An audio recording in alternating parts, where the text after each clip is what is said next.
তোমার পায়ে কাঁটা ফুটেছিল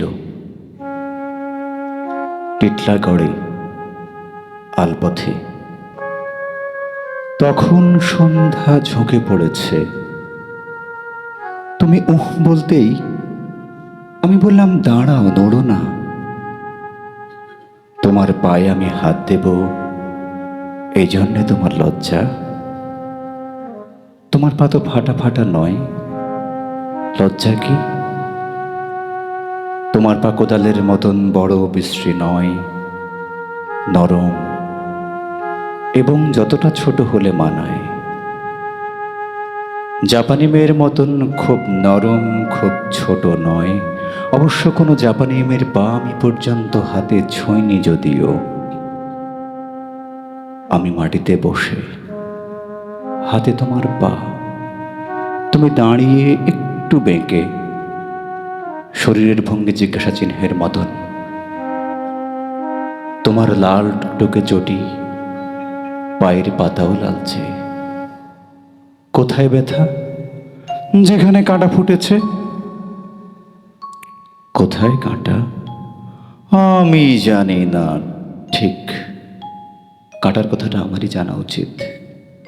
আমি তোমার পায়ে হাত বুলোতে লাগলাম। উফ, দেখো কোথায় কাঁটা। এই তো দেখছি। আমি সত্যি দেখছিলাম। দুহাতের মুঠোয় তোমার নরম, যতটা ছোট হলে মানায়, পায়ের পাতাটি ধরে টিটলাগড়ের সেই অবনত সন্ধ্যায় আমি গভীরভাবে দেখছিলাম। কাঁটা দেখিনি, দেখেছি গোলাপি সৌন্দর্য, কিন্তু কাঁটা খুঁজতেই হবে, নইলে তোমার পায়ে হবে ব্যথা, বিষ। এই তো এখানে, খুব ছোট, প্রায় দেখাই যায় না।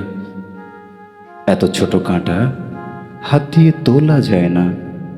ঠোঁট দিয়ে তোলার জন্য আমি তোমার পদচুম্বন করলাম। তুমি এই অসভ্য বলে আমার মাথায় হাত রাখলে। দেবী মূর্তির মতন ভঙ্গি। তুমি এখন স্বাধীন স্বাস্থ্যবান পায়ে অন্য পৃথিবীতে ঘুরে বেড়াও। আমি তোমাকে আর দেখি না, তুমি আমার দেখাও চাও না। জানি না তোমার পদতল এখনো গোলাপি কিনা, কিন্তু সেই ছোট কাঁটাটা আমি রেখে দিয়েছি খুব ভেতরে, খুব গভীরে লুকিয়ে। প্রায় টের পাই, প্রায়। ধন্যবাদ।